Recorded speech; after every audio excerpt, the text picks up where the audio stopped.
Bionicle Adventures 1, Mystery of Metru Nui. Written by Greg Forestgy. Introduction. Recording by Warrior Studios. Turaga Vakama, elder of the Metru Nui village of fire, stood on a high cliff overlooking the beach. Far below, Matoran from all over the island were hard at work constructing boats for the long journey back home. Vakama shook his head. Home. It had been so long since any of them had seen it, and the Matoran did not even remember living anywhere but Metru Nui. Only the 6 village elders recalled when and why they first came to the island, and for 1,000 years they had locked that secret away inside themselves. The Turaga turned at the sound of another's approach. It was Tahu Nuva, Toa of Fire and leader of the heroes of Metru Nui. "How go the labors, Turaga?" he asked. "Quite well, Toa Tahu. We will soon have enough boats to carry us all back to the island city of Metru Nui. The Matoran are at work widening the tunnels so we can carry the boats to the subterranean sea." Tahu nodded as his mind flashed back to the events of the past months. After the final confrontation with Makuta, Master of Shadows, the Toa had discovered a new island far beneath the surface of Metru Nui. It sat in the center of a silver sea of protodermis, and they could see few details of it from the shore, but Vakama insisted that this place was Metru Nui, the original home of the Matoran to which they must return. Even more startling, the Turaga revealed that Metru Nui had once been home to 6 other Toa, heroes who existed long before Tahu and the others ever appeared. But Vakama had said nothing about the fate of those early Toa Metru, or whether they might still be waiting on Metru Nui. "I have been in council with the other Toa," said Tahu. "I have come to ask you to tell us all about this new land, Metru Nui. If we are going to journey there and protect the Matoran from any threats that might lurk in that place, we must know everything." Vakama turned and walked away from the cliff. "Indeed, you must. But I will warn you, Tahu. The tales of Metru Nui are tales of sacrifice, betrayal, great danger, and yes, heroes as well.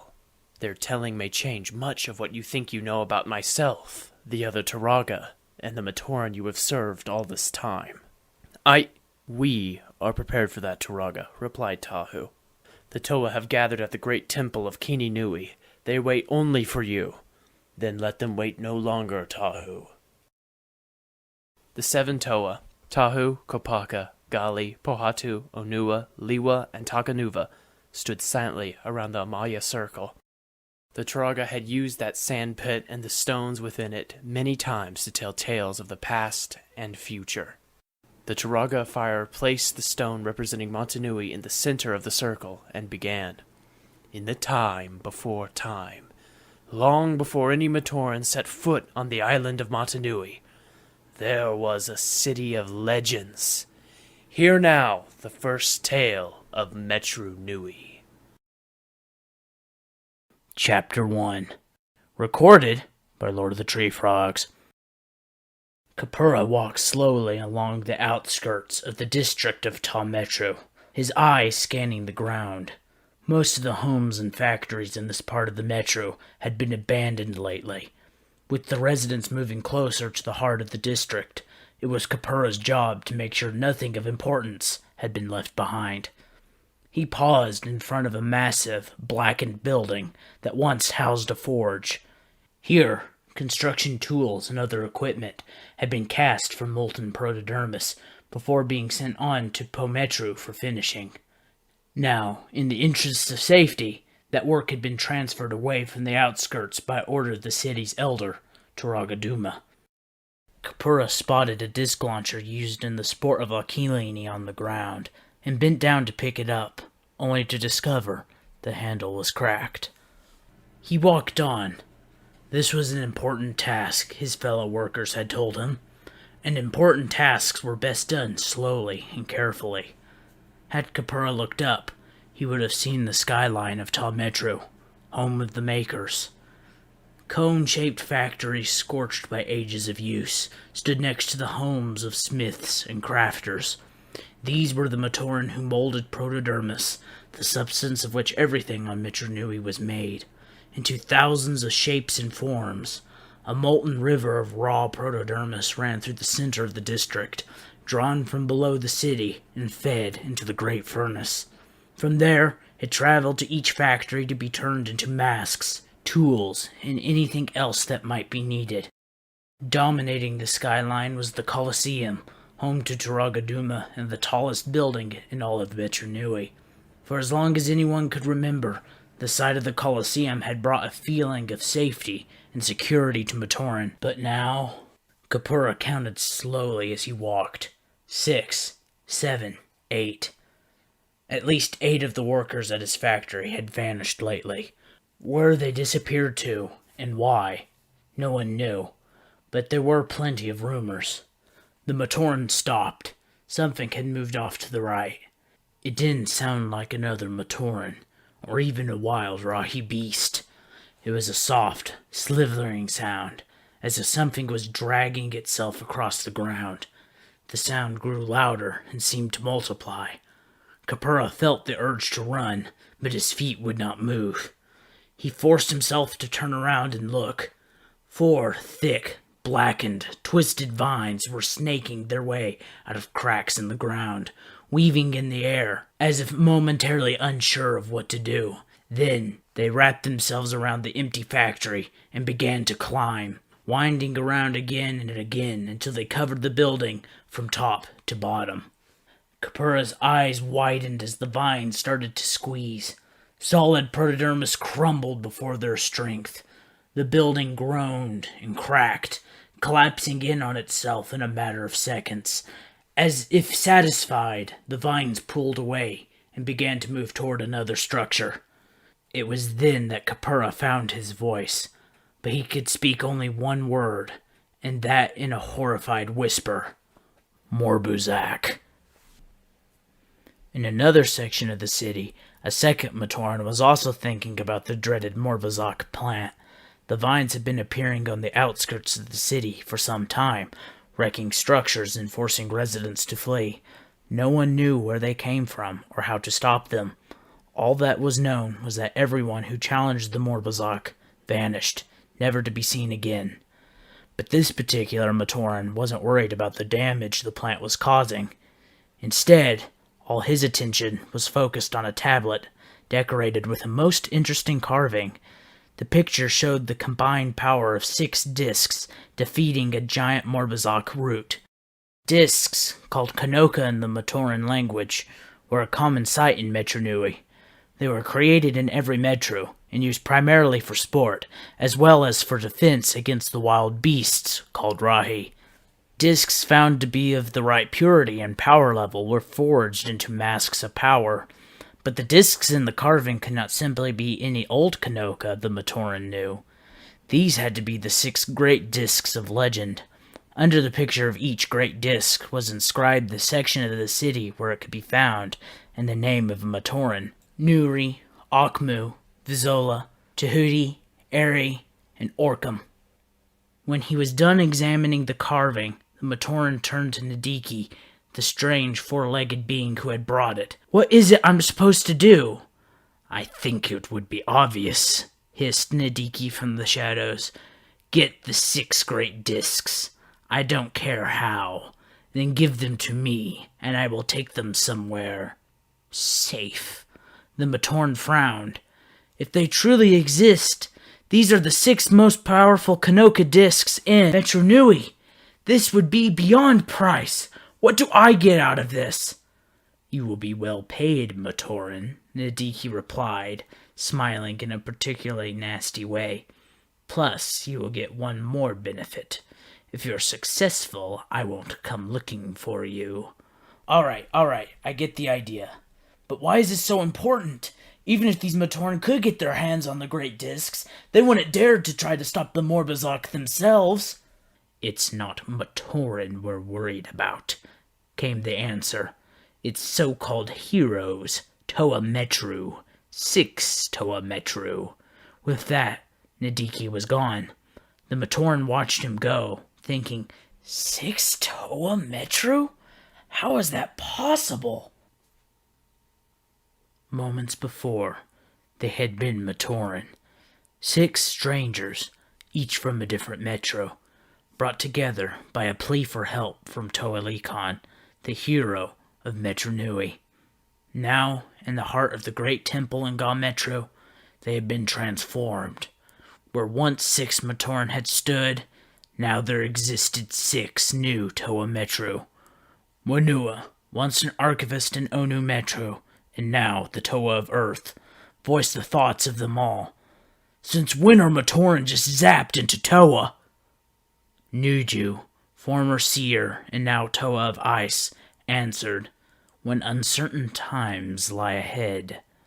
Vakama, Tom Metru's most skilled mask maker, and the new Toa of Fire, looked down at his new form. It was hard to believe that this new power had been granted to him. He remembered the city's protector, Toa Khan, giving him a powerful artifact called a Toa Stone, and a map to a spot in the Great Temple.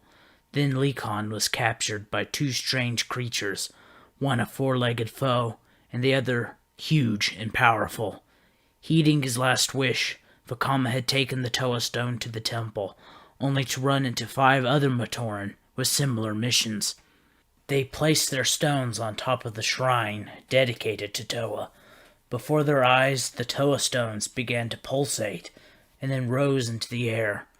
Beams of elemental energy shot from them, bathing the Matoran in light, changing them, granting them power. When it was over, the Matoran had become Toa Metru, destined guardians of Metru Nui. But are we ready for this? Am I? Vakama asked himself. He didn't have an answer. The other Toa had begun selecting their weapons from a compartment inside the Suva shrine. Vakama looked over what remained and chose a powerful Kanoka disc launcher. It was a larger version of what he had used in the past to play the sport of Akilini. The familiarity of it made him feel a little more comfortable in his new body. Matau, Toa of Air, chuckled, "Nice choice for playing Matoran games, Mask Maker." "Hey, look at this," Oniwa, the new Toa Metru of Stone, said. He reached into the tool compartment and emerged with 6 Kanoka discs. Each was a different color, and each bore the likeness of a mask of power. But what drew the attention of the new heroes was that the masks matched the ones they now wore. "What does it mean?" asked Nokama, Toa Metru of Water. "Perhaps that we were not chosen at random for this?" Vakama suggested. "Perhaps this is our destiny." "What did Toa Khan say we could expect, Vakama? What are we meant to do now that we are Toa?" asked Wanua. Nokama and Oniwa drew in closer, anxious to hear the answer as well. "He said," Vakama began. Then suddenly his mind was somewhere else. He could see the day being consumed by night, Metru Nui collapsing into ruin, and then miraculously restored. 6 Kanoka discs flew at him from out of the darkness, forcing him to duck and dodge. They shot past him, then hovered in the air as they unleashed their power on the Morbazak plant. Before their energies, the plant withered and died. Their task done, the great discs merged together to form a single one of immense power. And then the vision was gone. But the chill inside Vakama told him it had not just been an idle daydream. "Metru Nui was destroyed! I saw it! 6 great Kanoka discs were heading right for me, and—" "Thanks for dream sharing," Matau said, shaking his head. "No, we must find them. They can defeat the Morbazak and free the city from danger. That would prove we are worthy to be Toa Metru," Vakama continued. The others looked at him, some doubtful, some evidently willing to believe. They had all heard the tales of the great discs before. It was said that they contained enormous power, but the only clue to their location was that one was hidden in each metro. If the discs were used by someone with good intent, they could change the world for the better. If their user was evil, Metru Nui and all its inhabitants might be erased forever. "Then find them we shall," said Nokama. "I saw a carving in the temple that might help us. Something about finding the great discs by seeking the unfamiliar within the familiar.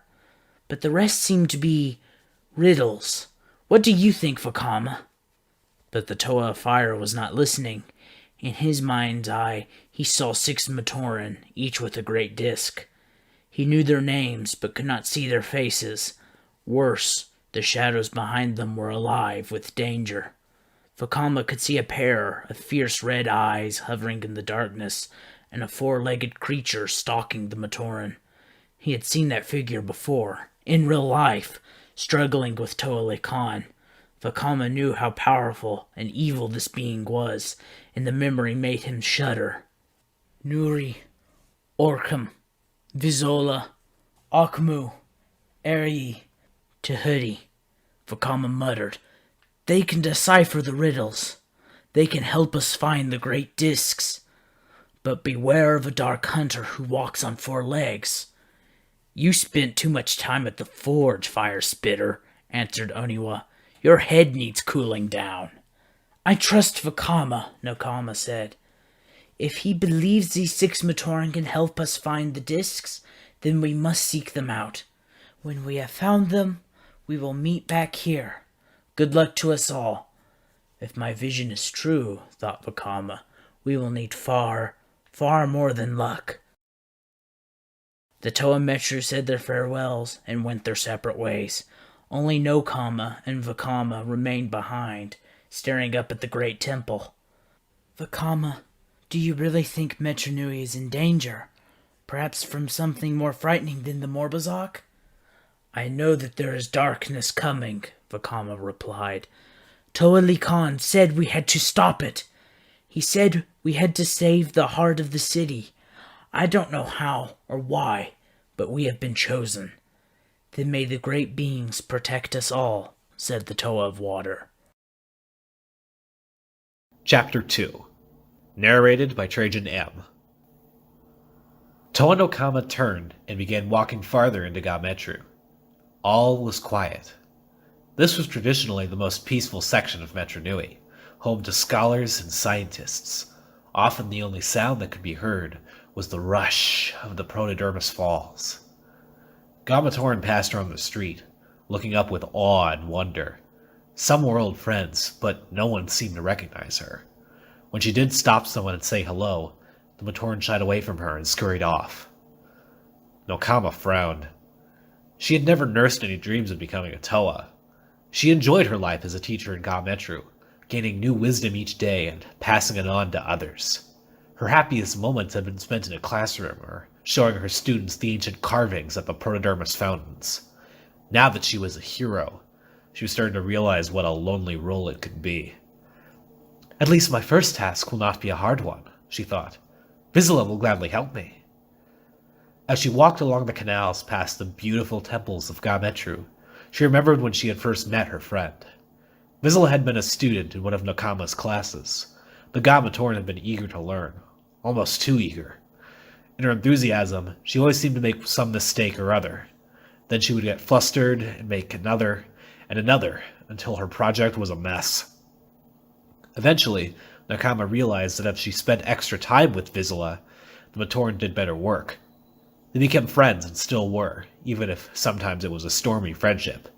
The more time they spent together, the more time Vizsla wanted to spend. If Nokama said she was too busy to practice Akalini or explore the canals that day, Vizsla would sulk. Their last argument had been a bad one, but Nokama was certain they had patched things up. Certainly Vizsla wouldn't hesitate to help if she knew the fate of the city depended on it. Nokama rapped on the door of Vizsla's small home. No one answered. When she rapped again, one of the neighbors emerged and said, "Who are you?" "I'm..." Nokama began, then hesitated. If she gave her name, she would probably have to give a long explanation of why she was no longer a Matoran. Instead, she replied, "I'm the Toa of Water. Have you seen Vizsla?" "A Toa? Here?" said the Ga Matoran excitedly. "I know of Toa Khan, of course, but I've never met a Toa up close. Where did you come from? Are you here to stay? Please, just answer my question. Have you seen Vizsla today?" The Ga Matoran shook her head. "No, not lately. Is she in some trouble?" "I hope not," Nokama said. She tried the door, but it was locked. Still, she was now a Toa and much stronger than before. A little bit of force and the door swung open. Although they had known each other a long time, Nokama had never been inside Vizsala's home. Now she saw why. Every inch of the walls was covered with carvings of Nokama, records of her achievements, copies of awards she had won. There was nothing in the room to say that Vizsala even lived there. Once the shock had passed, Nokama began to look around for any sign of where Vizsala might have gone. Her eye was caught by lights flashing on a table. Coming closer, she saw that the lights were part of a map of Metru. Certain sections lit up, flashed for an instant, then went dark again.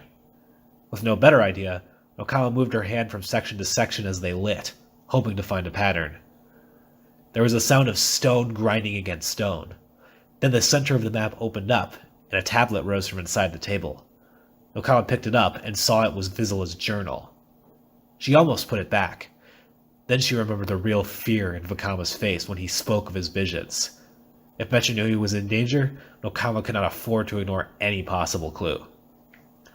She scanned the last few entries and found nothing of note, but the last left her numb with fear. It read, "At first, I couldn't believe it when I heard Nokama was a Toa. Now that she is a hero, she will never have any time for me. I spent so much time practicing my Akalini and trying to do better schoolwork, all to impress her. And now she will just want to spend time with her new Toa friends. Well, I'll show her. Once I get my hands on that great disc, I'll be the one people have to look up to. She will be the one they ignore. She knows I am a Toa. How? Oh, Vizsala," Nokama said to herself. "I never meant to ignore you. You don't know the danger you could be in." There was no time for worry or regret. There were only two other places Vizsala spent time at, the school and the Akalini practice field. There was no practice scheduled for today, so maybe she was in class. If she wasn't, it might already be too late. Nokama turned to leave, then stopped. Out the window, she could see the familiar spider-like shapes of Vaki moving down the avenue. They enforced the law and kept order in Metru Nui. But even so, the sight of them had always filled Nokama with an unnamed dread. Vizsala's neighbor was talking to the squad leader. Maybe she sent for them, Nokama thought. Maybe she doesn't believe I am a Toa.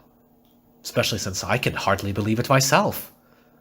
The Vaki would want to bring her to Taragaduma for questioning, and there was no time for that. She would have to get away from them. Outside the house, the Matoran neighbor was doing her best to make the Vaki understand. She said she was a Toa. Well, how do I know that's what she is? Maybe it's some trick of the Morbuzak. Anyway, I know my duty, so I sent for you. The Vaki nodded and signaled to the others in its squad to surround the house. Once certain that its stun staff was fully charged, it headed for Vizsala's home. Nokama chose that moment to burst out the door. Before the Vaki could react, she pushed past them and drove into the Protodermis Canal. Extending her hydro blades in front of her, she knifed through the liquid. The Vaki wasted no time in pursuing, taking to the sky to follow her course. No Matoran could hope to outdistance the Vaki, but a Toa was another matter. Her Toa tools gave her an edge in speed, though she knew it would not be enough. She would have to rely on her most powerful advantage, her knowledge of Metru. Up ahead, the canal continued toward the great temple, but there was a narrow branch to the left that fed Protodermis into a central reservoir. Nokama glanced over her shoulder. Vaki were temporarily out of sight. She whipped around the corner and down the feeder branch, plunging into the reservoir far below. Nokama dove deep into the cool Protodermis, then kicked hard and broke the surface. The reservoir was a huge circular chamber, lit by light stones embedded in the ceiling. Every sound echoed and re-echoed in the chamber, from the lapping of the waves to Nokama's breathing. But the one sound she did not hear was Vaki up above. Satisfied they had given up, Nokama dove down to the bottom of the tank and swam into another feeder branch. The other Toa will probably have already found their Matoran, she thought. How they will laugh when they hear of the difficulty I had. Vizsala's classes were held in one of the many ornate domes that dotted Metru. Her instructor was little help, but this suggested that perhaps the Matoran had closeted herself in the lab to finish some overdue work. It was only a short walk to the lab, but for some reason Nokama felt she had to run. The sight of the door blown off its hinges told her she was already too late. The inside of the lab looked worse. Furniture was overturned, tablets scattered and smashed, as if a windstorm had torn through the place. A lab worker was doing her best to straighten up when Nokama entered. "What happened here?" The Matoran jumped. "Don't do that! You startled me! I thought that thing had come back here again." "I'm sorry," Nokama said, realizing that her new appearance probably was a bit intimidating. "What thing are you talking about?" "I don't know. 4 legs, some kind of claw tool, ripped the place apart. He stole all Visila's research notes. All except one." The Matoran pointed to a shattered tablet on the ground. Nokama knelt down and began sifting through the fragments, matching the carvings on them together like a puzzle. When she was done, there was an image of a huge Morbizak root and 6 great discs, bringing it down. Beneath each disc was written the Metru it came from, and a 3-digit code. Nokama was right. There is a connection between the great discs and the Morbizak. But why would anyone want us to stop us from ending that threat? Then she caught sight of something else, half hidden by an overturned bench. It was a map of the Metru chute system, stamped with the name Orcam. What would this be doing here? Nokama wondered. She looked up at the lab worker, who was watching her intently. "The rest of her notes. Have you seen them?" "Hey, I just take care of the lab. I never—" Nokama rose to her full height. Looking down at the Matoran, she repeated slowly, "Have you seen them?" The Matoran's gaze dropped to the floor. "All right. She showed them to me once. Said something about a great disc making her somebody. Her notes were all about the Morbizak, but they didn't make any sense to me. She made copies of everything and said she was taking them home. For the sake of Metru and the whole city, I hope they are still there," said Nokama. She returned to Visila's home through the canals. As she feared, there was still a Vaki patrolling the area. Reasoning with it would be a waste of time. Vaki didn't listen. They were trained to see movement and to react. She needed a distraction. "Well, I am supposed to be the toe of water," she said to herself. "Let us see if that is only a name." It was the hardest thing Nokama had ever attempted. Extending her twin tools, she strained to draw moisture from the air. At one point she thought sure she would black out and drift away on the canal. But finally, she could feel one of the most powerful of elements coming under her control. 2 narrow streams of water were all she could manage at first, but they were enough. She targeted a bit of ornamentation on a house down the avenue. The water struck it head-on, knocking it from its perch with a resounding crash. The Vaki paused, turned, and moved off to investigate. Nokama bolted for the house. Inside, she searched frantically for any possible hiding place. The 4-legged creature had obviously not been here, unless he had suddenly grown neater. But where had Vizila hidden the notes? What would be the one place that would be special to her? Then her eyes settled on the largest picture of herself. Nokama almost dreaded being proven right, but she was. Behind the picture was a safe with 3 dials. There was no time to try and guess the combination. It had to be one of the codes that had been on the tablet, or her search would end in failure. At first, she considered using the Metru code, but that seemed almost too obvious. She tried the Metru code, the Metru code, the Metru code, and the others, all to no end. But when she spun the dial to the 3 digits of the Metru code, the door swung open. Inside was a pile of tablets, all with Visila's distinctive carvings on them. Nokama glanced at each one until she found the crucial piece of information. It was a carving of the Great Temple with a powerful disc pictured beside it. It had been there all the time.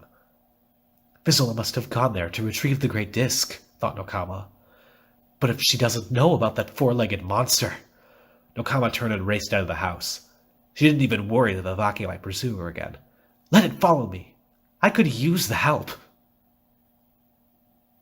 As she sped through the canals heading for the Great Temple, Nokama remembered one of her first conversations with Vizila. "Everyone has a special talent," she told the Matoran. "You simply have to discover the one that is yours." Now that she knew Vizila's plan had been to take the Great Disc for herself and use it for personal gain, she wondered if the Matoran's special talent was deception. She emerged from the canals near the temple, but was stopped short by the sight of a crowd of Matoran some distance away. They were craning their necks to look up at one of the tall buildings, pointing and shouting. Nakama rushed over to them. "What is it? What's happening?" "It's Vizsla!" one shouted. "On top of that building! She's going to fall!" The toe of water looked up. There was Vizsla, teetering on the edge of a roof. The Matoran wasn't going to be able to maintain her balance for long. Nakama felt helpless. She wasn't a climber. She could never scale the building in time. She turned and leapt into the canal, extending her hydro blades in front of her. Her momentum carried her forward, skiing across the surface of the canal. Just before reaching a bridge, Nakama dove beneath the surface. She sped through the widening protodermis pipe, down a grade, and back up at incredible velocity. Powered by her fear for Vizsla's life, she flew out of the end of the pipe and soared high into the air, angling her body so she would land on the same roof as the Matoran. Vizsla saw her coming, rocked a little, and started to fall. Nakama swooped down, caught the Matoran with one arm and the edge of the roof with the other, and hauled them both to safety. If she expected gratitude, she was disappointed. "You," said Vizsla. "I knew it would be you. Now that you're a Toa Metru, you'll just cast an even longer shadow over me. Vizsla, whatever you think, we can deal with it later. I need that great disc." "Everyone wants my disc," said Vizsla. "Some four-legged thing. Nadaraya, I don't know what it was, chased me through the streets. I had to hide up here to get away from him. I never should have paid attention to that note." "What note?" Vizsla produced 2 small tablets. On the first was a jumble of Matoran numerals. On the second, a code key. "Here, let's see if we can decode it faster than I did." It took Nakama a few long moments, but finally she was able to read the message. It said, "Beware, the Toas serve the Morbizak. They must not find the great discs. Meet me at the Protodermis Falls with your disc, and I will keep it safe. Akmu." Nakama suddenly felt very cold. "Come on, Vizsla. We need to have a long talk with some friends of mine." Chapter 3. Ask a Gamatoran or a Komatoran, and they would say Ta Metru was the harshest, least hospitable spot in all of Metru Nui. The searing heat of the forges and the great furnace, the heavy smell of molten protodermis, the constant sound of crafters hammering away. To Matoran from the quieter districts, Ta Metru was a nightmare. Vakama, Toa of Fire, would have agreed with that opinion right now, if he'd had a moment to think. Instead, he was diving and rolling to avoid white-hot protodermis flowing from a vat high above. An accidental overflow or leak was always bad news, but in this case it was far worse than that. Vakama glanced up. Yes, the Morbizak vines were still there, trying hard to rip the protodermis vat off its chain and hurl it to the ground. If they succeeded, there might not be much left of this section of Ta Metru. The Toa's mind raced. Morbizak vines had never been seen this far inside a Metru. Protodermis vats on their way to a forge should never stall long enough for anything to grab hold of them. But both had happened, and just when Vakama arrived in search of a missing mask maker. Tamatoran workers were running for cover, but if a not hot protodermis hit the ground, there would be no place to hide. It would burn through anything in its path, unless Vakama found a way to stop it. "Right, sounds easy," thought the new Toa Metru. "Only how do I do it? I can't keep ducking and dodging. The vat's too high to reach by climbing. Not that the Morbizak will let me get close enough anyway. Unless..." Matau had made fun of his choice of a disc launcher for a Toa tool, but right now, Vakama felt it was the wisest decision he had ever made. He looked at the 3-digit code on one of his discs. The first digit identified where it was made, the second its power, and the third its power level. This was a level 5 freeze disc. Better still, the disc had been made in Metru, which meant it carried an extra surprise for the Morbizak vines. Vakama rolled, came up in a crouch, aimed, and let the disc fly. As he expected, the Morbizak vines reacted instantly, swiping at the spinning object. But Metru discs were made to swerve at high speed to avoid any obstacle. The Morbizak grasped only empty air as the disc flew onto its target. Impact! The disc hit the gears above the vat head-on, freezing them solid and stopping the tilt. The vines snaked back up to the vat, but recoiled violently when they touched the ice. Vakama took the hint. He launched another disc at one of the vines. When it struck, veins of frost began to travel the length of the blackened tendril. The other vines writhed frantically in the air. Then all of them retreated back through a crack in the ground. The Metru of Fire let out a long sigh of relief.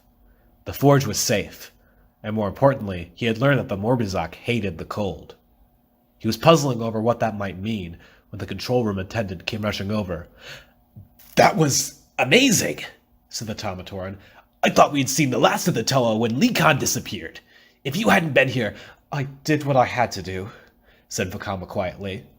He wasn't used to being seen as a hero and wasn't sure if he would ever feel comfortable about being one. "What happened? I thought the vats never stopped moving." "Come and see," said the attendant grimly. Vakama followed him to the forge control center. The foreman pointed to an ugly burn on one of the panels. "That's what happened. Some four-legged monster broke in and fried the controls with a burst of energy." Vakama knelt down for a closer look. Some of the components had been damaged, but they could be repaired. That was not half as interesting as the scattered protodermis dust he saw on the floor near the damaged portion. He had seen dust like this once before, on a visit to Metru, but this glittered in the light. It was only upon closer examination that he spotted the crushed Metru knowledge crystals mixed in with the dust. The Metru glanced up at the attendant. "I think I can fix this, if you can do a favor for me. I'm looking for a mask maker named Nui. He wasn't at his home or his forge. Have you seen him?" "Yes, he was here this morning," the attendant replied. "He was looking for a great mask he made. It was tossed and flawed, but he said someone told him the mask was fine. He wanted to retrieve it before it went into the furnace for meltdown. Did he find it?" "It's not here. Must still be on the reject pile, so I sent him over there. Nuri was talking pretty crazy, though. Said if he couldn't find the mask, he knew where there was a Kanoka disc that could make him the greatest mask anyone ever worn. Guess he's been working a little too hard." "Yes, I guess so," Vakama replied, not at all convinced Nuri was crazy. More likely, the Matoran was walking into a trap, or getting ready to spring one. The Toe of Fire thought hard as he walked. The walls of Nuri's home had been lined with tablets, souvenirs of his work. Each tablet showed an image of a Kanohi mask, and the Kanoka discs from which it had been made. One of the tablets had been smashed on the floor, and a failed attempt made to put it back together. The forge attendant had said Nuri had made a flawed mask. Vakama guessed it was the tablet featuring that mask that had been broken in anger. When Nuri heard the mask was in fact perfect, he tried to put the tablet back together before rushing off to find the Kanohi. That still left a few questions. Who had discovered that the mask was still a good one and notified Nuri? And was the note that Matoran had received the truth, or simply bait to lure him into a trap? Vakama hoped to find the answer at the huge, fenced-in lot just ahead. Its official name was the Protodermis Reclamation Center, but to every mask maker in Metru, it was a graveyard. No matter how many hours of work had gone into a mask, a single tiny flaw could ruin it. Then it would be transported here, to sit on top of a pile of other broken, useless masks until it could be fed to the furnace and melted down. It was the one place no mask maker ever wanted to visit. A single guard stood at the gate. The bored look on his face disappeared when he saw Toa coming toward him. "Who are you?" he asked. "I am Toa Vakama." It felt so strange to say it. "Toa Metru of Fire. I need to get inside." "I'm sorry, but I have orders from Taragaduma. No one is allowed in. I don't want trouble with the Vaki." "But you let Nuri in, didn't you? He's in danger, and I have to find him. Please, open the gate." "I can't. I could lose my job." Vakama frowned. This argument was taking too much time. The guard was obviously more afraid of the Vaki than he was of making a Toa angry. And why wouldn't he be? No Toa would ever harm an innocent. "Then I will open it for you," the Toa of Fire said. Concentrating harder than he ever had in his life, Vakama willed a narrow jet of flame from his hand. In an instant, it had melted the lock into slag. "You did your job. Now I have to try and do mine." The yard was quiet. Vakama walked past piles of Kanohi masks and other artifacts, all waiting behind the fences for their time in the great furnace. Some looked perfect to the naked eye, their flaws visible only to a truly skilled crafter. Others were badly mangled. So focused was he on scanning the damaged items that he almost tripped over something in his path. When he regained his footing, he saw it was a mask of shielding someone had left lying in the path. Vakama bent down and picked it up. It looked familiar somehow, but he couldn't quite place it. Then it struck him. The angle of the mask, the ridges around the eyepieces, these were marks of Nuri's work. Was this the mask the Matoran had been seeking, now cast aside as if it were worthless? Everyone seems to want that Kanohi today, said a Matoran behind him. Vakama turned to see the Reclamation Center caretaker approaching. Nuri was here looking for it just a short while ago. But he didn't take it with him, asked Vakama. Why not? Look for yourself. The mask has a hairline crack in the base, the caretaker replied, pointing to a barely visible flaw. I've been doing this so long, I can spot a bad one from a long way away. Mask maker must have cooled it too fast. Anyway, Nuri took one look at it, threw it down, and left. He was muttering something about forging the most powerful Kanohi he ever made and showing up some other crafter. Vakama, I think his name was. Me? Why would he want to outdo me? Vakama thought. Sure, I had fewer masks wind up here, and Taragaduma did ask me to craft a special Kanohi for him, but I never knew Nuri would be so jealous of that. After all, I learned so much from him.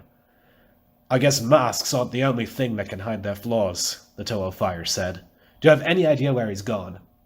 The caretaker handed over a tablet. He dropped this on his way out. Vakama's eyes flew across the stone. There was no signature on the note, just some smudges of liquid protodermis. It read, Nuri, come to the abandoned mask maker's house in the northern reaches. You will learn a valuable secret there. How to turn a great disc into a Kanohi mask that will live in legend. Come alone. Tell no one. Vakama's mind reeled for a moment. He could see Nuri surrounded by shadowy tentacles that were reaching for him, grabbing him, squeezing the breath from the Matoran. Somehow, the Toa knew that this danger was real, and it was happening now. The caretaker watched Vakama race off and shook his head. Then he turned to the pile of broken masks and said, Everyone's in such a hurry. Everyone except me. And all you. We're not in a rush to get where we're going, right? The Matoran laughed then, but Vakama was too far away to hear. The Toe of Fire scanned his surroundings. He couldn't believe anything could make Nuri come here. This was a place no Ta Matoran ever wandered, not if they hoped to see the twin suns rise again. This had been one of the most active sections of Ta Metru. Vakama could remember riding the chutes here to see friends just a short time ago, but it seemed like ages had passed. Now the whole neighborhood was desolate and abandoned, surrendered to the power of the Morbizak. Half the buildings were reduced to rubble, and the mast did not look much better. Vakama walked carefully, avoiding the chunks of solid protodermis that littered the street. Only the skittering of little Rahim on the wreckage broke the silence. Most of the Matoran who had lived here had fled, finding refuge with friends in the heart of the Metru. Those who had chosen to stay were never seen or heard from again. Taragaduma had declared the whole area off limits, but soon found he did not need to dispatch Vaki to guard the place. No Matoran wanted to travel here. Except Nuri, Vakama reminded himself. But even if he is here, I may be too late to save him. As if in answer, a voice shouted, Help! It came from an abandoned crafter's home far down the street. Vakama broke into a run, then stopped short when he saw the twin Morbizak vines slithering toward the same building. They were moving too quickly. He could never hope to outtrace them. Help! Vakama loaded his last disc into the launcher and hoped he was making the right decision. He had never used this particular kind of disc before, or even forged a mask from one. Its power was the least predictable and might make a bad situation worse. But there wasn't any other choice. The discs shot through the air and struck the first vine, then began a sweeping arc that would bring it back to Vakama. On its way, it clipped the second vine, just as the Toa Metru had hoped it would. Before his eyes, both vines began to shimmer and fade. Then they were gone, teleported somewhere else in Metru Nui.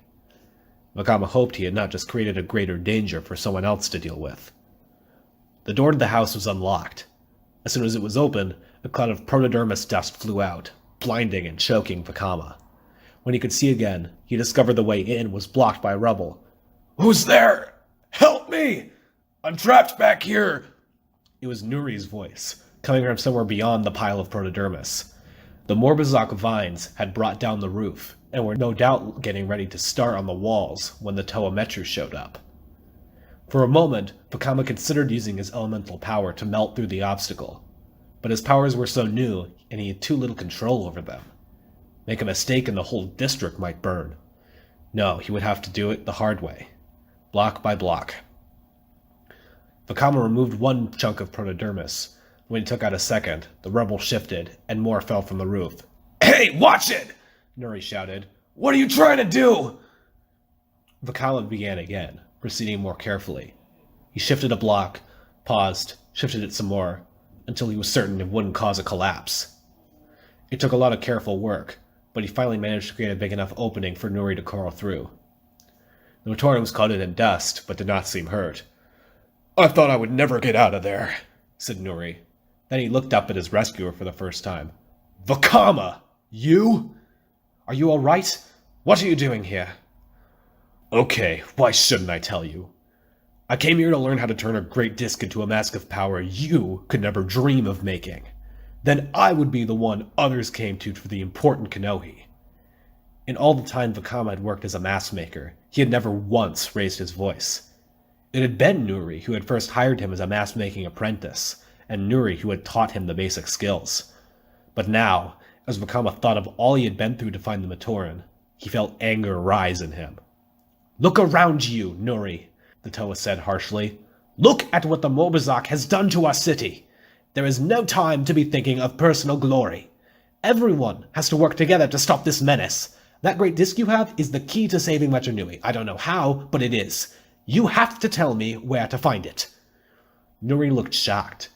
It took him a moment before he could speak, but when he did, his tone was that of Matoran ashamed.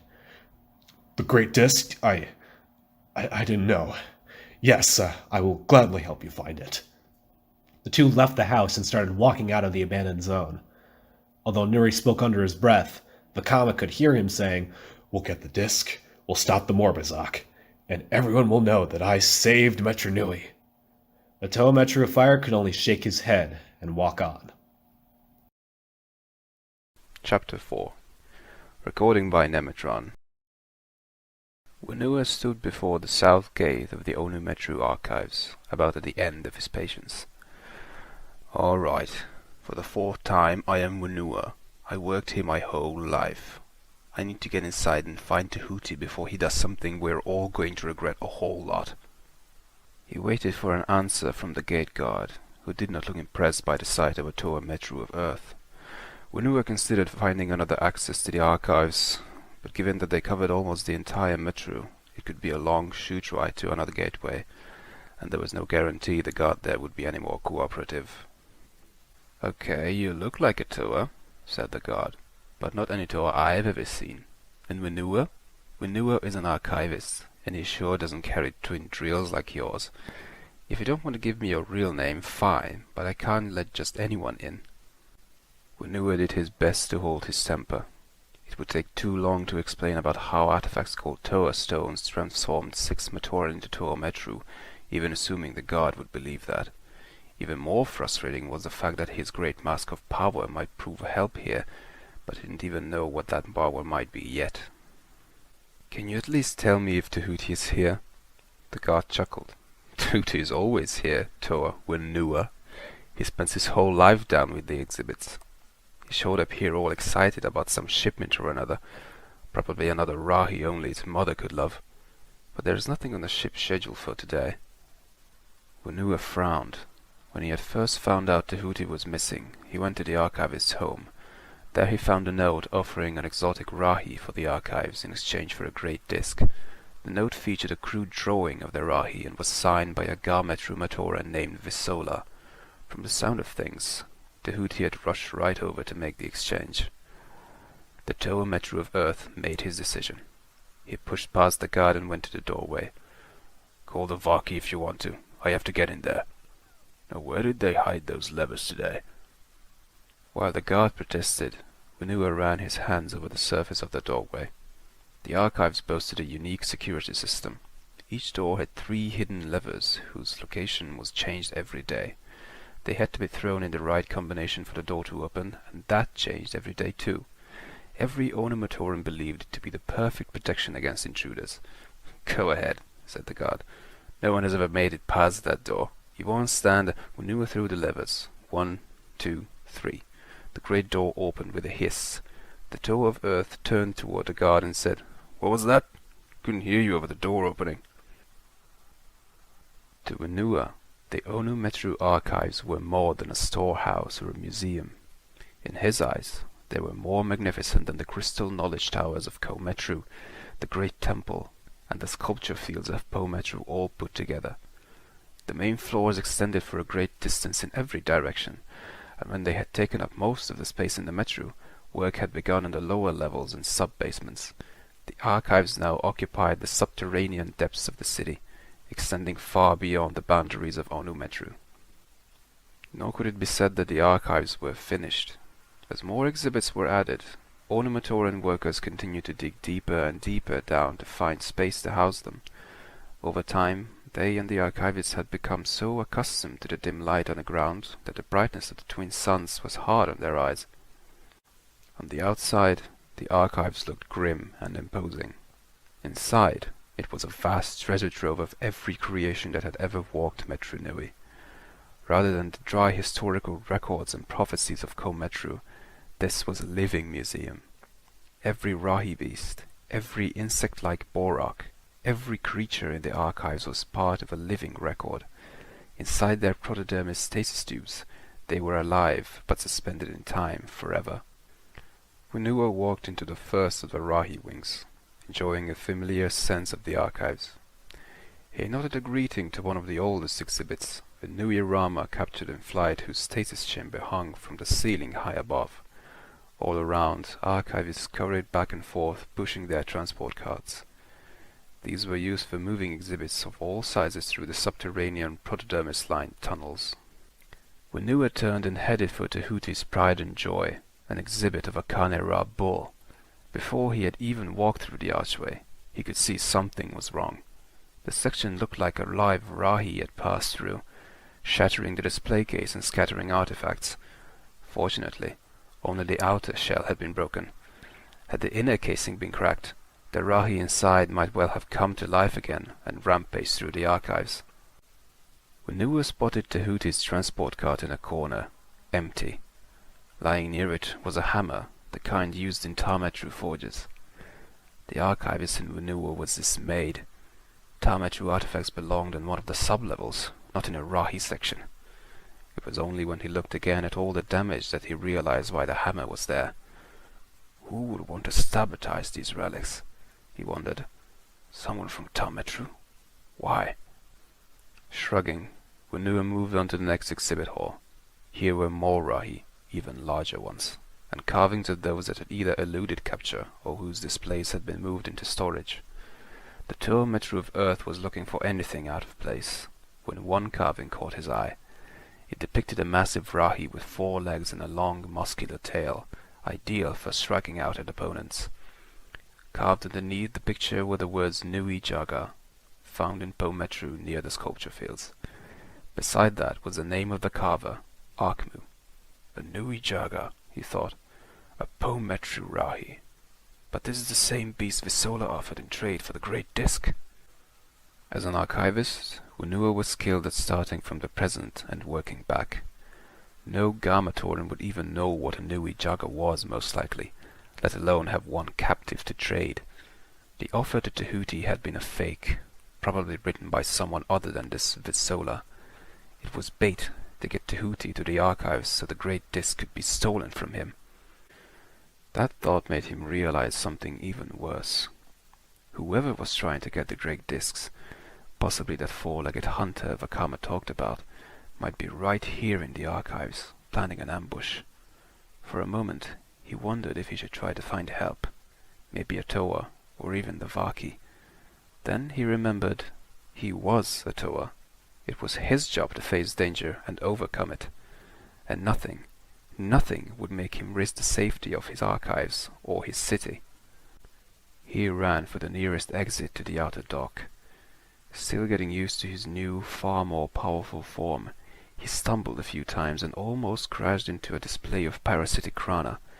With a shudder, he kept going, thanking the great beings he had not set those things loose. Any shipment, no matter how large or small, had to come through the outer dock. The Matoran who worked here were both smart and brave. It was their job to make sure every exhibit was ready to be placed in a stasis tube, where its life processes would be slowed to a crawl. If one of the creatures intended for archiving decided to wake up, it would be up to the dock workers to put it back to sleep again. When Vanua arrived on the dock, a 4 Matoran crew was trying to subdue a gecko bird long enough for it to be put in stasis and archived.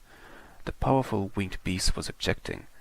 There was about a 50-50 chance it would break away and head for the sky, carrying a Matoran or two with it. Vanua went over to help, but the dock leader got in the way. "We have to do it ourselves," said the Matoran. "Understand? If we start depending on a tower, what happens when you're not around?" Vanua looked from the dock leader to the crew and back again. Then he nodded. "Okay then, for now. Have you seen Tahuti?" "He was headed for the next dock over. I told him not to waste his time.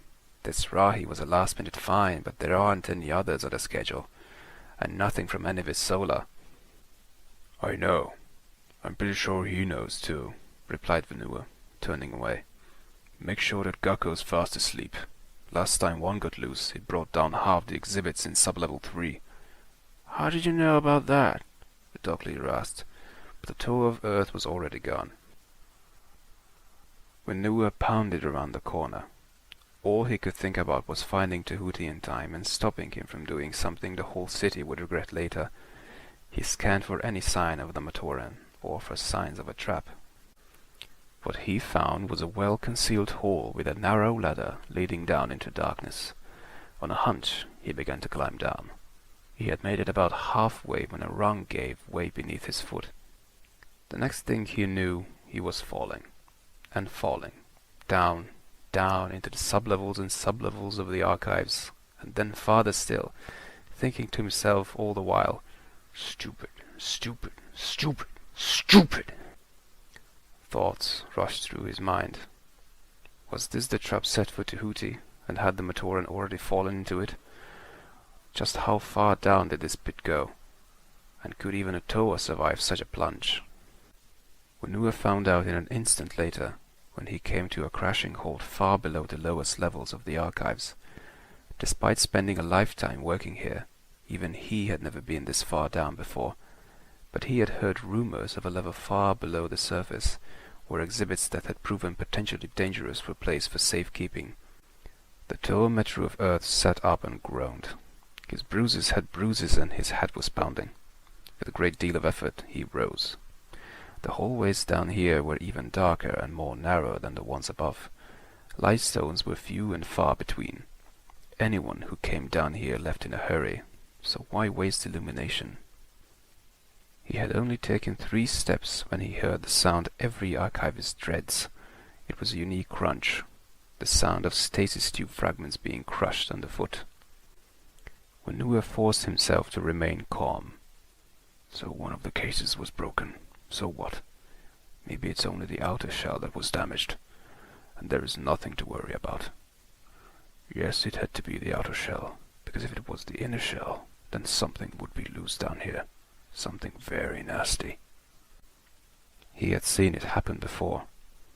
Other shells could take all kinds of pounding, but if the inner shell of a stasis tube cracked even a little, the rush of air would wake up the contents. When the contents had teeth, claws, and the hatred of being caged up, this generally turned out to be a bad thing. Vanua did his best to move quietly down the corridor, not easy with his large frame. He reminded himself that he had been an experienced Metru archivist before becoming a Toa. As a Matoran, he had faced down his share of snaring Rahi. What could be down here that could possibly bother him now? The answer came with twin beams of pure, blazing heat that creased the side of his Kanohi mask. The wall of the corridor sizzled where they struck, and the hallway was suddenly filled with the smell of charred protodermis. Vanua's will to see a Rakshi heading right toward him, red eyes gleaming in its hideous yellow face. Startled, he found he could not remember the creature's exact name, but he didn't have to strain to recall its power. Heat vision. capable of burning a hole through anything, including newly created Toa. No one was quite certain just where Rakshi came from, but everyone wished they had stayed there. Vanua ducked another heat blast and darted into another corridor. He needed time to think and space to maneuver, neither of which the Rakshi was likely to give him. This would be a great time to use his Kanohi Mask of Power, if only he knew what it did. The twin Earthshock drills he carried could punch through their way through almost anything, and his elemental power... Yes, that was it. When he reached the far end of the hall, he activated the drills and began tearing up the flooring. His elemental power would affect the earth underneath, but there was no harm giving it a little help. The Rakshi turned the corner and started toward him, its powerful body gleaming in the dim light. He could hear the horrible screech of the crater it carried inside.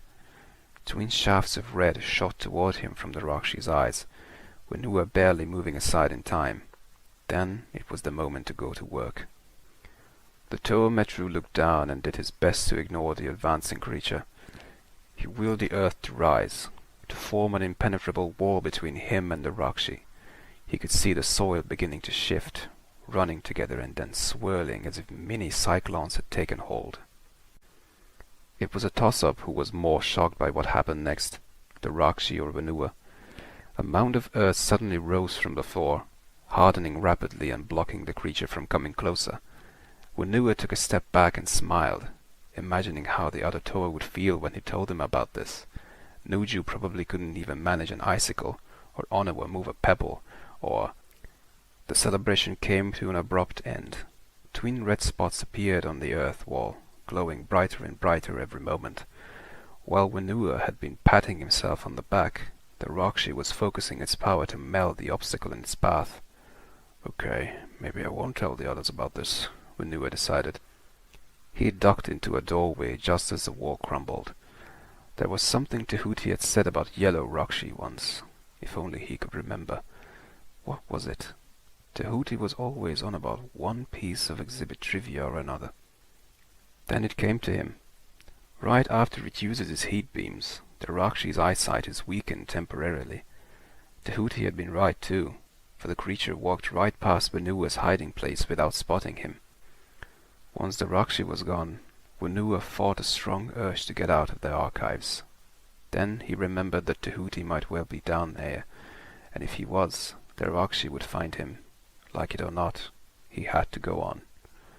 But maybe I don't have to fight the Rakshi, he realized. Not if I can get something else to do it for me. Vanua raced down the hallway, stopping only long enough to pry a light stone out of the wall. By its beam, he was able to spot the shattered Rakshi stasis tube. He scooped up as many of the inner casing fragments as he could find. Then he went back on the trail of the creature. As he walked, he tried to remember everything he could about this level. Over time, he had seen a number of exhibits sent down here, even marked a few for storage himself. If he was correct, all he had to do was find the right one. It took a lot of walking, numerous twists and turns, and a few potentially dangerous mistakes before Vanua spotted the door he wanted. It was one of the few down here that had a sign which read "Danger, Muwaka Pen."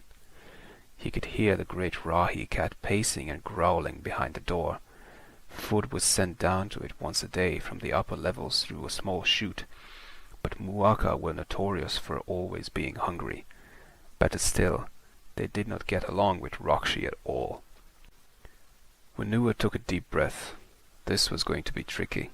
First, he scattered the protodermis fragments on the floor in front of the door. Then he used his earth-shock drill to punch a hole through the lock. He waited until he could hear the Muwaka charging before he dove to cover. The door crashed open. The huge Rahi snarled, sniffing the air and snapping its massive jaws together. Vanua watched anxiously as the Muwaka lowered its head and picked up the scent of the fragments.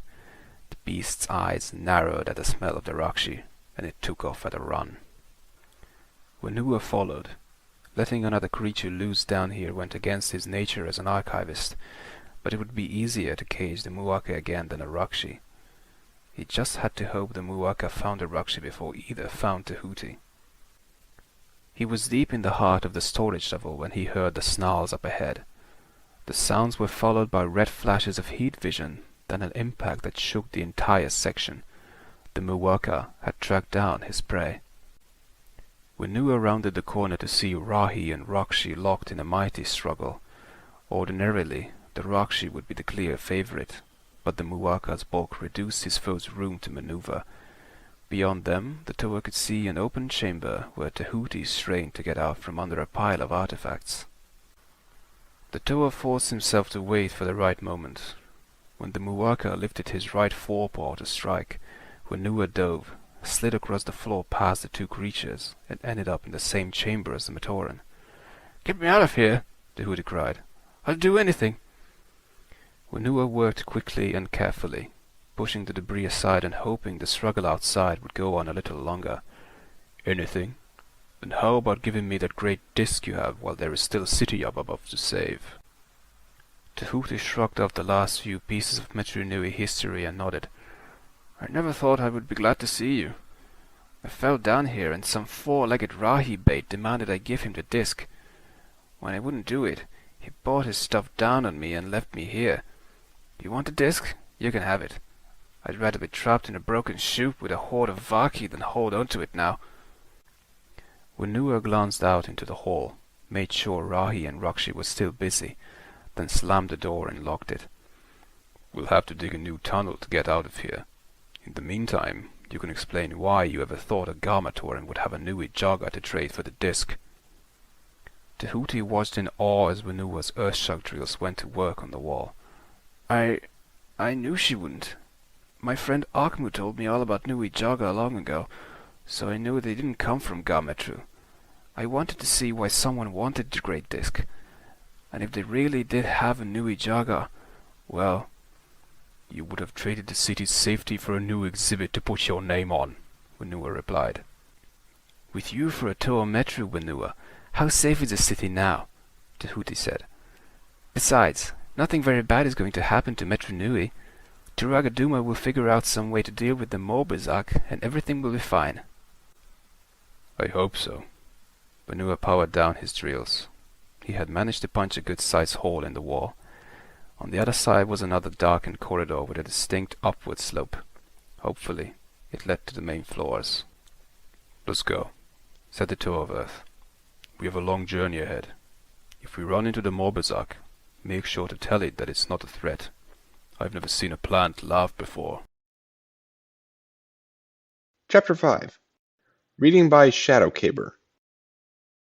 The Matoran put down his tool and stood very still. He had heard 2 sets of footsteps behind him, heavy footsteps, and he really did not want to turn around to see who it might be. "Well, well, well," hissed a too familiar voice. "Here I am again."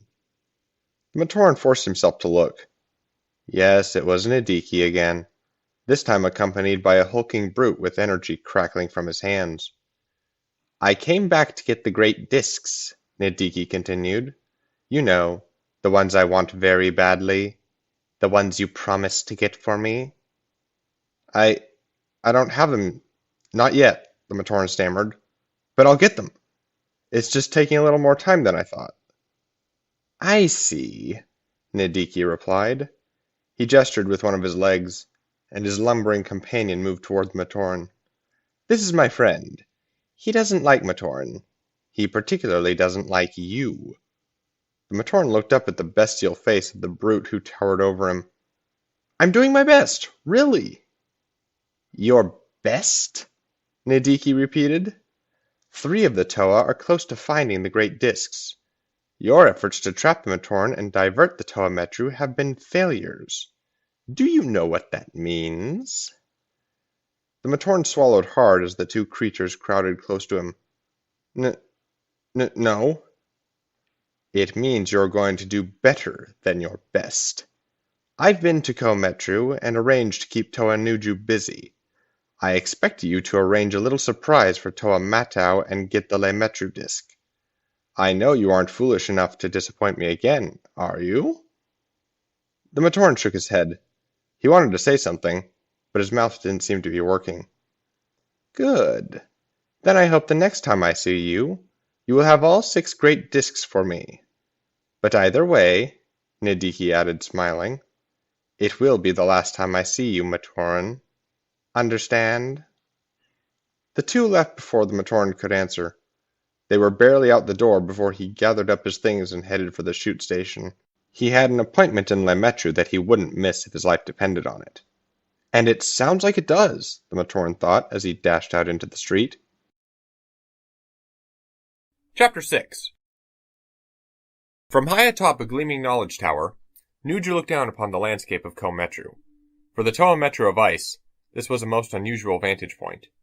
Normally, his eyes were on the sky, seeking to read the future from the brightness and movement of the stars. But if Vakama was right, there might not be much of a future for Metru Nui if the great disks were not found. It was true that the Morbazak plant had done some pretty serious damage to the Metru. Still, Nuju was not sure just how far he wished to trust the Toe of Fire's visions. Down below, all was still and silent. Even the hum of the transport chutes that carried Matoran from place to place was muted here. Nothing was allowed to disturb the work of the Matoran scholars who toiled in the crystal knowledge towers. There, they pored over the written records of Metru Nui, deciphered ancient prophecies, and crafted predictions of the future. Once, Nuju had been one of them. Now it was up to him to make sure there would be tomorrows to ponder. At first, it seemed like that would be a simple enough task. The Metru Matoran who Vakama claimed had knowledge of the disk was named Erai. Finding him should not have been an issue. In fact, it was often impossible not to find Erai, even when you wanted to avoid him. He was constantly underfoot, running errands for different scholars and pleading for a chance to become one of them. Nuju, naturally, had said no. Working in a knowledge tower required wisdom, patience, and experience. All Erai had to offer were enthusiasm and too much energy for his own good. So the Matoran went back to running errands and dreaming of life inside the towers. And now when I want to find him, he's disappeared, fumed Nuju. A search of Erai's home had turned up a marked Metru shoot station map and a disturbing journal entry. It read in part, I'm going to show them. If I turn over the Great Kanoka Disk like I said I would, I'll learn a secret that will make them beg me to join a knowledge tower. Nuju shook his head. He had spent his whole life studying what might be and what would be in the days to come. And he knew one thing for certain. There was no future in what Erai was about to do. The Toa of Ice leaped from the top of a knowledge tower, his eyes focused on the ledge of another. When he had maneuvered within arm's reach of it, he snapped a crystal spike from his back and swung it hard. It dug into the side of the tower. Nuju swung gracefully around the building, pulling the spike free as he did so. He repeated the exercise twice more on the way down, growing more used to his new Toa tools along the way. Someday, he knew, that experience might save his life. Nuju had taken the shoot map with him when he left Erai's house. He hit the ground close to the station that was marked on the map. The attendant was deep in thought and did not notice his approach. What? Oh! He exclaimed when Nuju tapped his shoulder. Who are you? What do you want? I am Nuju, Toa Metru of Ice. I am looking for a runner named Erai. Have you seen him? The attendant frowned. Yes, he was here. I saw him talking to a Matoran from another Metru. I don't remember which. Then he jumped in a chute heading for one of the knowledge towers. He was muttering something about a disc. Where did he have this conversation? Let me see. I remember I was analyzing chute dynamics at the time and not really paying attention. But I think it was in that corner over there. Nuju turned away without saying thank you. He was in no mood to waste words. Instead, he walked over to where the attendant had directed him and looked around. There was little to be seen. Just a Metru carving tool and a pass to the Metru archives. Either might be important, or they might have been dropped by any of hundreds of Matoran who passed through this chute station. The attendant had gone back to pondering. It was something Metru Matoran spent a lot of time doing, in hopes of one day securing a position in a knowledge tower. Unfortunately, it also made it hard to get their attention. If you see Erai again, hold on to him, Toa Nuju said. What? Hold on to whom? The attendant asked, confused. Nuju walked away, wondering why he even bothered to talk to some Matoran. The chute Erai had taken led to the lower level of a knowledge tower. It was such a silent place it made the rest of the Metru seem positively wild and loud. A small number of Matoran were hard at work, junior seers who hoped to one day ascend to the ranks of those who labored in the upper levels. Nuju had spent most of his life in the knowledge towers and could not recall ever seeing a group of scholars looking so annoyed. As usual, trying to get a scholar to take a break from his studies to talk was like trying to teach Akalini rules to a Rakshi. They did not seem at all impressed by the presence of a Toa Metru. It was only when Nuju mentioned that a great disk was involved that one of them agreed to talk. A great disk, said the scholar. Incredible power. I would love the chance to study one. Do you have it? No, I am seeking it. I believe a Matoran named Erai is as well, and he may have come here. Erai, the scholar spat. So that was his name. He barged in asking a lot of questions about Kanoka discs, the Morbizak plant, and other things that were not his business. No, not his business at all. Then he took a chute to the top of the tower, which is forbidden. The other Matoran had turned to see what all the shouting was about. The scholar spotted their angry looks and dropped his voice almost to a whisper.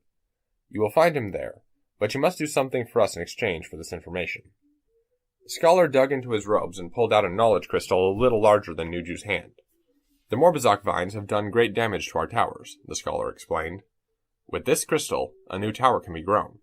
When you reach the top level, throw this into the air. Wherever it lands, a new tower shall appear. Nuju took the crystal. A gift to the future of Metru Nui, then. I will do it. High atop the knowledge tower, the air was crisp and clean. One could always find a sense of peace and the time for contemplation here. What could not be found, at least today, was any sign of Erai. Toa Nuju felt the weight of the crystal in his hand. He approached the edge of the tower, took a deep breath, and tossed the crystal out into space. It tumbled through the air, vanishing into the mist below. An instant later, Nuju followed. As he fell, he let doubt creep into his mind again. What if Vakama was wrong? What if the Great Disc proved to no one that they were Toa? What if the Great Discs didn't exist at all but were just legends? What then? Nuju twisted his body in midair. He could barely see the outlines of the new tower. An instant later, he landed feet first on top of the rapidly growing structure. It lifted him high in the air once more as it took its place among the other monuments to knowledge in Metru. From this new vantage point, Nuju scanned the Metru. Off to the west, he spotted something that looked out of place. A knowledge tower's rooftop was littered with protodermis blocks. Since towers were grown, not built, there was no reason any construction material would be there. He was about to dismiss it as one more strange thing in a city that seemed to be filled with them, when he spotted movement behind the blocks. It was Erai. Nuju had barely realized that when he saw something much more frightening. A huge crack traveling up the side of the tower. The whole structure was about to fragment and take the Matoran with it. Nuju got a running start and leaped off the tower. Using his crystal spikes, he swung from one chute to the next as fast as he could. When he was almost on top of the tower, he let go and dropped. For once, the Toa of Ice tried not to think about the future. If he pondered the possible consequences of what he was trying to do, he would never be able to do it. He waited until his fall had brought him almost parallel to the crack in the tower, then held out his twin spikes and focused his ice power through them. Thin streams of ice shot from the tools, welding the crack shut as he fell. Now came the hard part. Most of the damage was repaired, but if he could not stop his fall, he would be an ex-Toa Metru very quickly.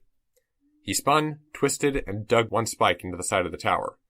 It carved a gash in the crystal, and he continued to fall, desperately trying to hang on to the Toa tool. Finally, with the ground much too close for comfort, the spike held, and he came to an abrupt stop. No wonder we had to be chosen to be Toa Metru, he thought as he began the long climb to the top of the tower. No one would ever volunteer for this job.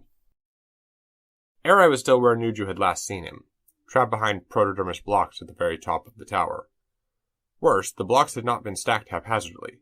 They were arranged, almost like a puzzle, in such a way that moving the wrong one would bring them all crashing down on the Matoran.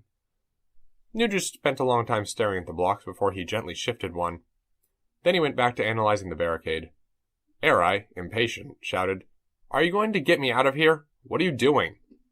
"Quiet," Nuju replied. "Someone did not want you walking away from this tower. But you are important to the future of Metru Nui, fortunately for you, so the Toa of Ice is going to get you out of what you have gotten into."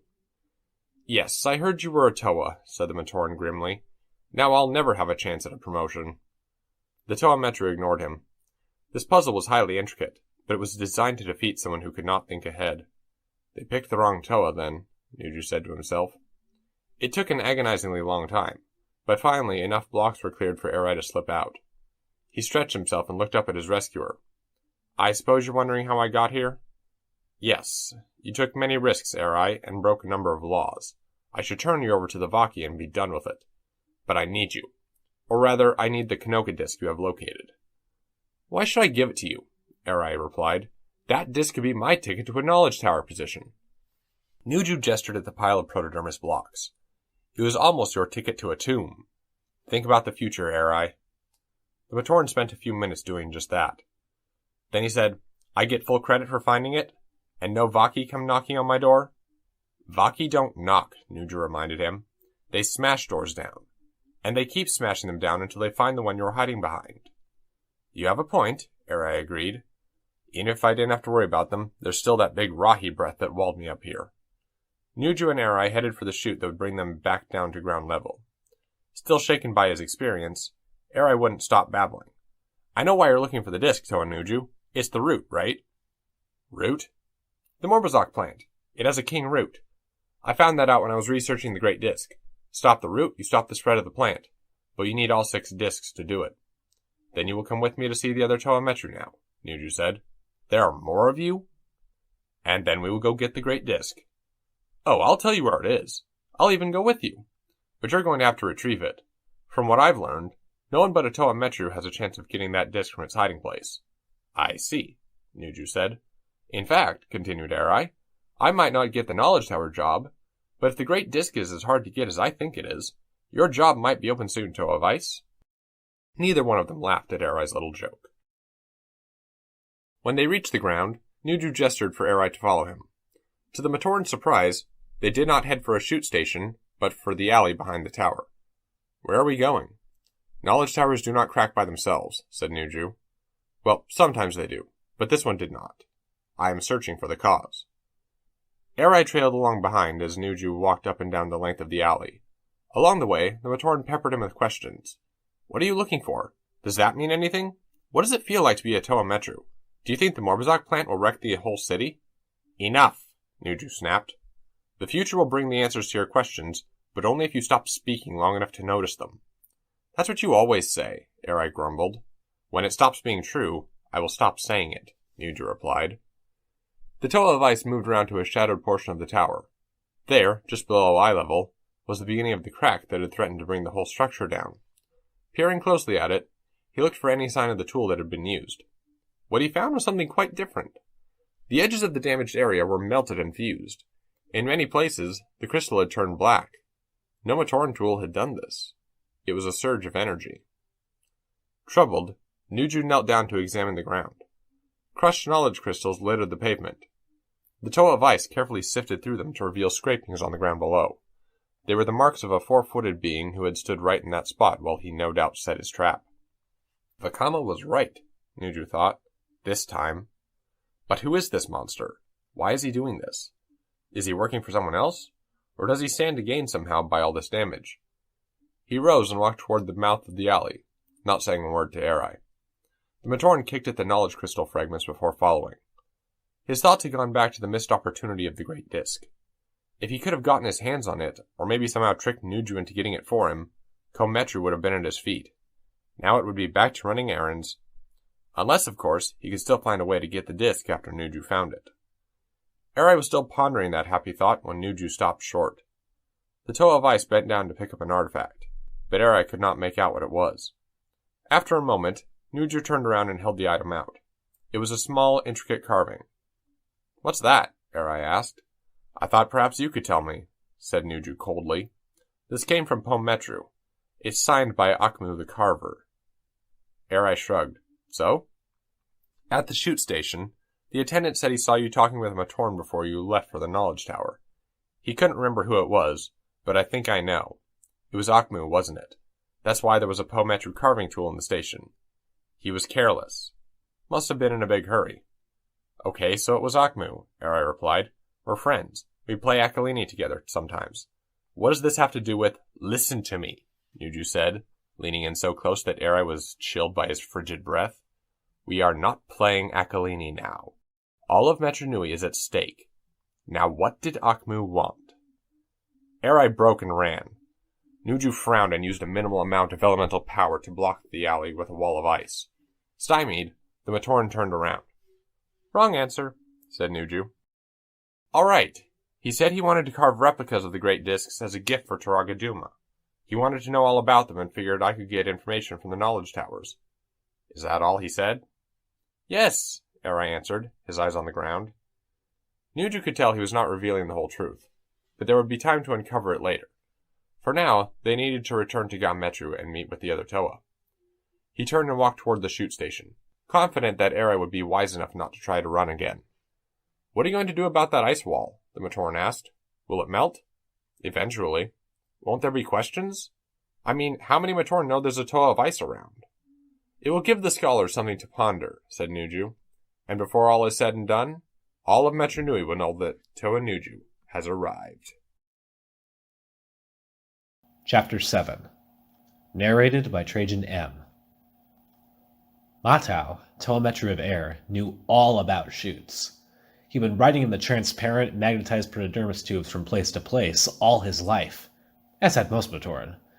Living in Metru, transport hub for the entire city, he'd even had the chance to repair a chute or three in his time. He was quite proud of the fact that no one outside of his Metru knew more about chutes than he did.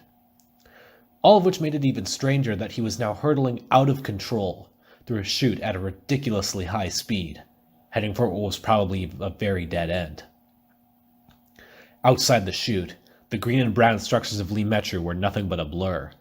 Matau whipped around a corner, heading for a busy junction, hoping he was not about to collide with some poor Matoran. For at least the 10th time, he tried to jump through the walls of the chute and exit, but he was thrown back yet again, slamming into the opposite wall and then picking up speed again. I wanted to get there quick fast, but not this quick fast, he thought. He wasn't sure how anyone could manage to seal off the walls of a chute, or whether this affected the entire Metru system, or just the tube he was rocketing through. But I can take a smart guess. Firespitter was right. These discs must be important, and someone doesn't want me to find mine. Matau's mind raced almost as fast as his body through the chute. The chutes ran throughout the city, but the densest concentration was in Metru. They all fed into one another. If it was only this chute that had been tampered with, then it should be possible to steer into another at the junction. Possible. Not healthy safe, but possible, he muttered. First thing Matau had to do was slow down. He unhooked his twin arrow slicers from his back and tried digging them into the walls of the chute to act as brakes. But whatever had made the chute resist exits had also made it too tough for the slicers to pierce. I'm not planning like a Matoran still, Matau told himself. The tools aren't the power. I'm a Toa hero. I'm the power. The Toa Metru of Air glanced ahead. The junction was rushing up toward him, and the transport cart was headed for it from a side chute. At the rate he was moving, he would slam right into the cart. But if he could use his power to slow just a little. Matau was not famous for deep thought and concentration, but he managed some now. He forced his will on the air in the chute, making it form a thick cushion to lower his speed. Little by little, he could feel himself slowing, but would it be enough? The transport cart shot through the junction. A split second later, Matau went through. Straining, he reached out and grabbed the back of the cart, letting it pull him down the side chute.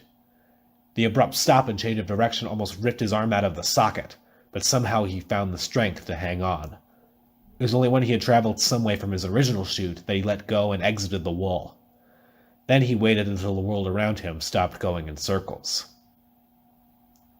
Toa Matau found himself not far from his original destination, the Usul crab pen of the Matoran named Orcam. He decided to skip a chute and instead take the sky route via the cables that hung everywhere at Metru. Usul pens could be found all over the Metru.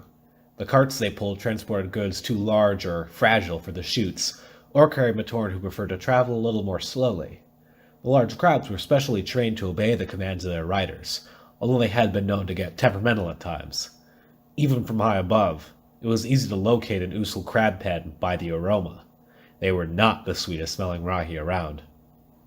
Matau dropped to the ground near one of the crab keepers. Don't worry, Fear. It's me, Matau. I am a Toa hero now.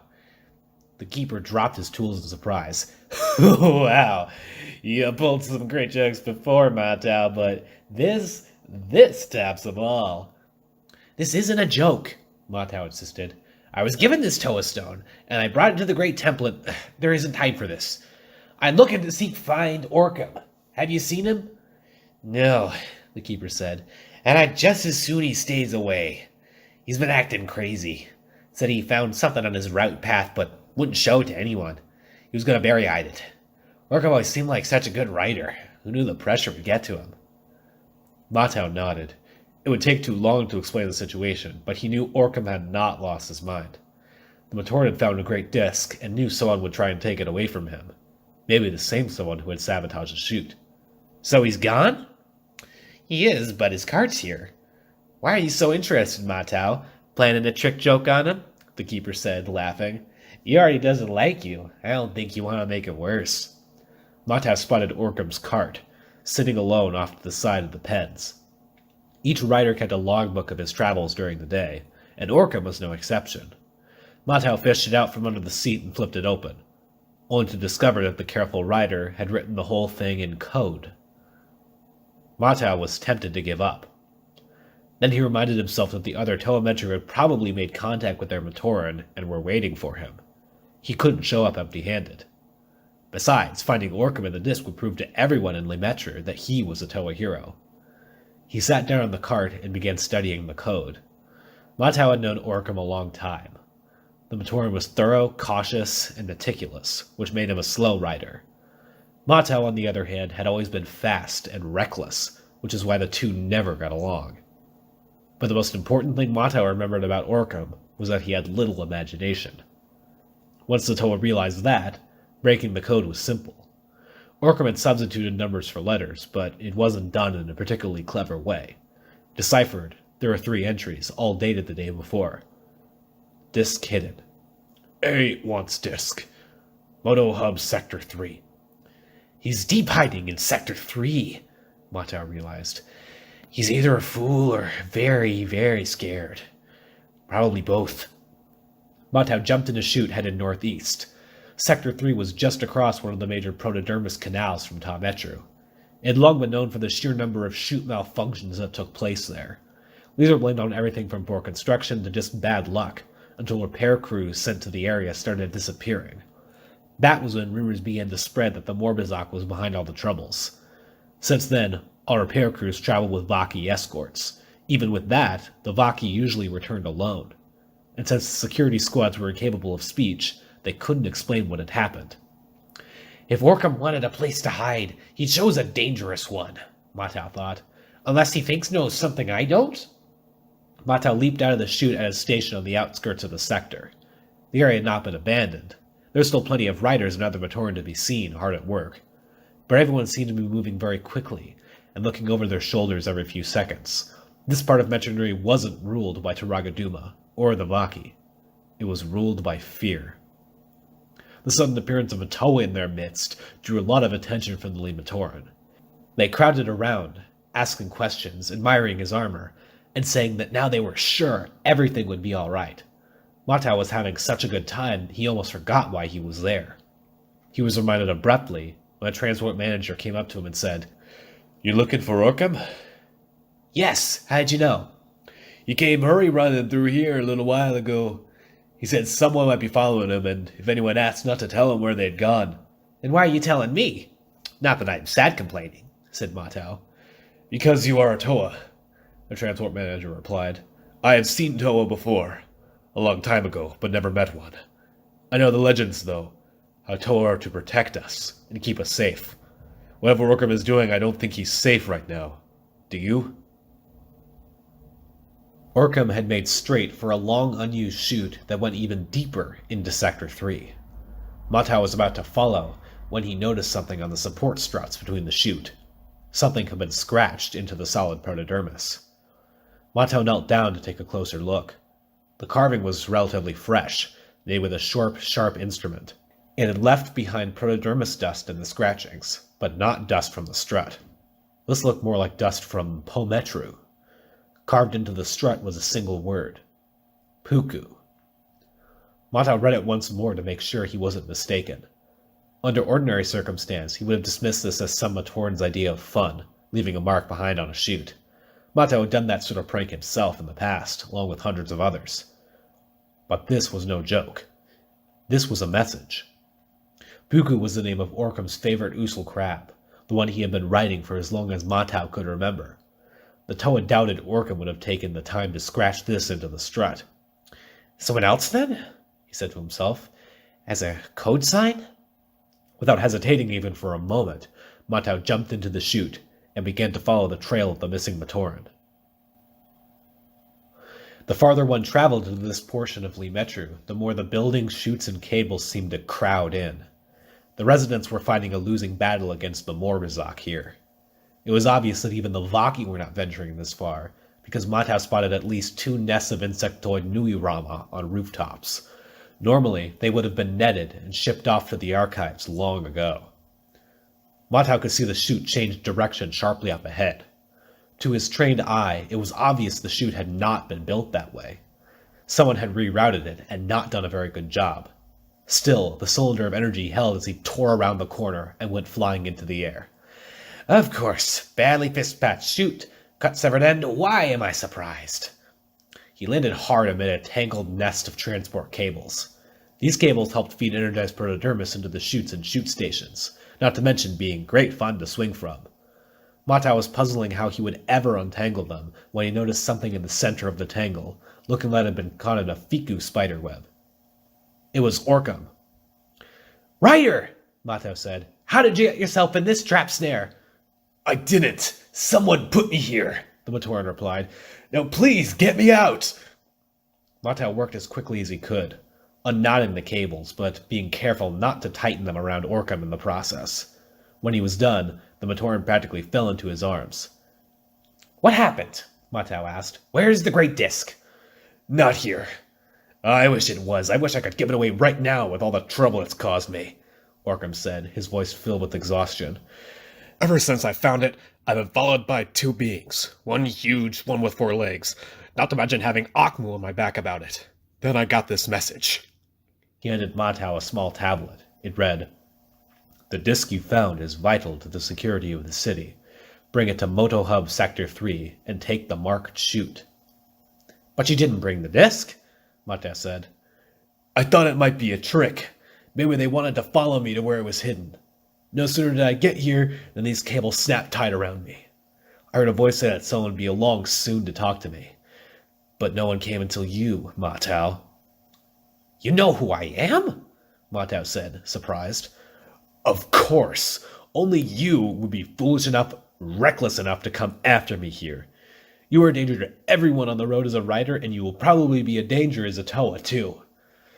But thank you." For the first time in his life, Matau found he had nothing to say. It was just as well, too, for if he had spoken, he would have never heard the slithering sound coming from among the cables. He shot a look at the web, only long enough to see 3 Morbizak vines working their way toward them. "We have to get out of here!" he shouted. Now Orcam saw the vines too, and was backing away. "How? The chute only goes in one direction, and it's too high to jump up anyway. We're trapped!" "Toa heroes are never trapped," Matau said, doing his best to sound the way he imagined a Toa Metru should. He grabbed Orcam and yelled, "Hang on!" as the twin arrow slices on his back began to whirl. It wasn't easy getting off the ground with the extra weight of Orcam, but they managed it with barely an inch to spare. The vines wrapped themselves around the chute struts and snaked their way after the 2, but by now Matau was flying too high and too fast for them to catch. "How did you know this would work?" Orcam asked. "I'm a Toa hero. This is what we do," Matau answered. He decided it was best to keep to himself the fact that he had absolutely no idea whether the stunt would work, and just took the chance. "Maybe that's what being a Toa hero is really about in the end," he thought as he flew over Metru. "Taking chances you have to take, doing the things no one else is able to do." Matau banked sharply and headed for the center of the Metru. "I think I could get to like this," he said to himself with a smile. Chapter 8. Recording by Girgis Archfiend. Onewa, Toa of Stone, ran at full speed through the sculpture fields of Metru. Unfortunately, full speed was not all that fast. His new body was built for strength, not sprinting. "I need a mask of speed," he muttered to himself. "If a Toa of Stone has to do this sort of thing, he needs whatever help he can get." He pushed the thought of masks out of his mind. He had no idea what mask of power he was wearing, what it might do, or even how to make it work. He hoped that eventually that would change, but for now there was no point in worrying about it. Onewa had a mission to perform, so Legs aching and heart light flashing rapidly, he kept running. The sculpture fields were home to hundreds of statues, most of them far too big to fit in even the largest Po Metru warehouse. Onewa's goal was one particular work of art, with a very unique feature. A Matoran named Akmu was sitting on top of it. "Hey, Onewa," the Matoran shouted. "What gets harder to catch the faster you run?" Onewa glared at him. "My breath! You can do better than that, Akmu." "Well, hurry up and get me down from here," the Matoran replied. "You can't you?" "Just stay there. I'll get to you." As he ran, the toe of stone thought back to how he had ended up here. His first stop had been Akmu's home, but the Matoran wasn't there. Carvings were scattered all over the floor. Furniture was thrown about. Onewa worried that Akmu had been kidnapped. A visit to his workplace had turned up no sign of him either. The other carvers said that their co-worker had been jumpy lately, especially after he got a visit from two strangers. One had 4 legs, the other was a giant, and neither looked like he was bringing good news. Onewa frowned.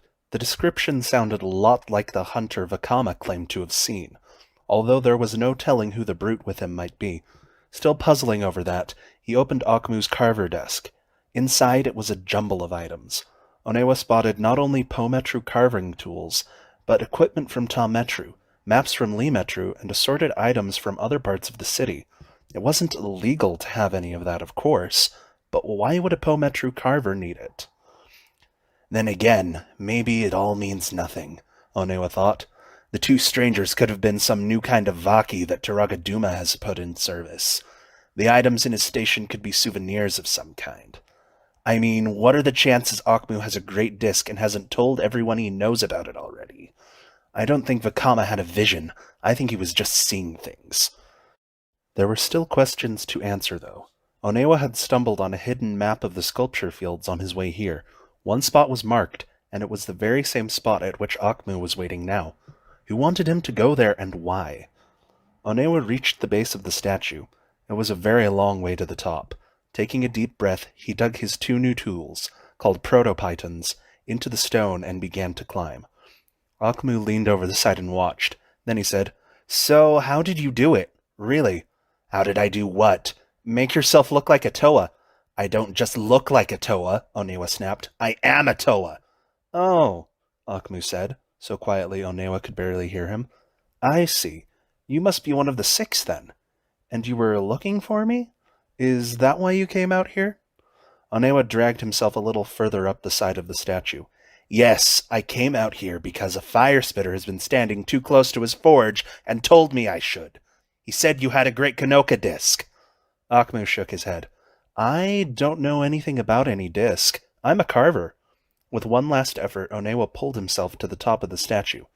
He lay there, panting for a moment, before looking up at the Matoran. "So how did you get up here?" Akmu stood up and backed away a few steps.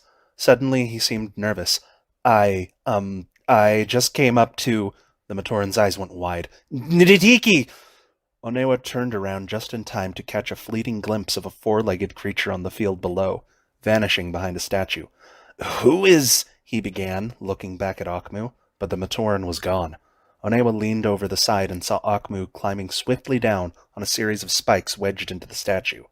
"Hey, come back here!" the Toa shouted, but Akmu was already leaping from statue to statue, heading for the exit from the field. Onewa gave a growl of frustration and started after him. He had just begun the climb down when he noticed something carved into the top of the statue. It read, "Po Metru Shoot 445. "All right then, Akmu," the Toe of Stone said to himself. "I may not be as fast as you, but now I know where you're going." Getting out of the sculpture fields would be a great deal harder than getting into them had been. That much Onewa was sure of. The ground between his location and the exit was unstable, thanks to years of tilling the soil to recycle protodermis. Half the statues were sinking, and the other half had already disappeared in the marshy ground. Normally, only hopping from one sculpture to another would make for a safe exit. Onewa paused halfway down the makeshift ladder and began whirling his protopython. "Toa don't hop," he said. "Not when they can do this." As smoothly as if he had been doing it for years, Onewa swung the python toward another statue. The edge of the sharp tool caught the stone and held. After testing it with a few tugs, Onewa stepped off the climbing spikes and swung through the air. He looped in a wide arc around the sculpture, even as he readied his other python. At the apex of his swing, he tossed the second python and watched it bite into another sculpture. "Yes!" he bellowed, smiling. "Who needs chutes? This is the way a Toa should travel." Akmu elbowed his way through the crowd at chute station 445. This was the busiest station in all of Po-Metru, linking as it did to all the other districts. Getting through it was a nightmare. Akmu knew that was most likely the reason he had been directed here. In this mob, anything could happen, and no one would ever notice. "Well, this is one Matoran who doesn't intend to mysteriously disappear," he thought. "I'm catching the next chute, and then let them try and find me." Akmu felt only one twinge of regret as he headed for the chute to Po-Metru. He had hoped to somehow get his hands on the Po-Metru Great Disc before he left, but when Toa Onewa showed up, running suddenly seemed like a better idea. "At least I lost that big Akalini head," he grumbled. Then he cast a quick glance back to make sure Onewa hadn't followed him. Why anyone would make him a Toa, I can't. Still searching the crowd for Onewa, Akmu slammed right into a pair of pillars and fell over. He sat up, brushed himself off, and was about to snarl something about idiots putting pillars in the middle of a chute station when he noticed something very disturbing. They weren't pillars. They were legs. Toa Metru legs. Akmu looked up into the smiling face of Onewa. "Going somewhere?" the Toa asked. Just back to work," Akmu stammered. "Can't, spend all day sitting on statues, you know." "That's funny," Onewa replied, gesturing to the nearby chute. "I didn't know they had moved your carver's table to Po-Metru." The Toa reached down and gently grabbed Akmu, lifting him into the air. "Why don't we try this again? Hello, Akmu. Where are you going? Why did someone leave a note for you on top of a sculpture? And where's the Great Disc?" "I don't know what you're talking about. Put me down!" Akmu shouted. Onewa noticed a Vaki responding to the disturbance. The crowd parted to let the security enforcer through. He considered just bolting with the Matoran, but sudden movement would be sure to provoke a pursuit, and there wasn't time for that. For his part, Akmu had not even noticed the Vaki. His attention was riveted by the sudden appearance of Nadiki, who was watching the action from a shadowy corner of the station with a sinister grin on his face. The Matoran frantically weighed the choice between an angry Toa or a smiling four-legged hunter, and found it wasn't any choice at all. "Okay, tell you what," Akmu said quickly. "I'll help you find the Great Disc, but we have to go now. Understand? Now!" Onewa glanced at the Vaki, who was still a short distance away. When he looked over his shoulder to make sure the other direction was clear, he spotted Nadiki withdrawing into the shadows. The Toa's eyes narrowed at the sight of him. "Sure, Akmu," Onewa said quietly. "I think I do understand." "One of them is lying." Vakama's words were hard, but his tone was very soft. The Toa were sitting in the shadow of the great temple, sharing the tales of their adventures. When the stories were finished, it didn't take a vision to know that something was very wrong. "What's that your whisper saying, Fire Spitter?" asked Matau. Vakama glanced at the 6 Matoran, who were standing off to the side and looking uncomfortable. "It's just, look at what happened. We went out looking for 6 Matoran, and each of them was gone. They were lured away and promised whatever they wanted most in return for the Great Disc. Meanwhile, we ran into accidents and sabotage every step of the way. Someone didn't want us to find them." "And you think one of the Matoran betrayed the others?" asked Nuju. "What about that four-legged monster and his friend? Couldn't they be behind all of this?" Vakama hesitated. Nokama leaned over and said, "Go ahead, Vakama, tell us." "I've seen the four-legged one before," Vakama said quietly. "His power and his rage were frightening. I don't think he would bother with such elaborate methods to lure the Matoran.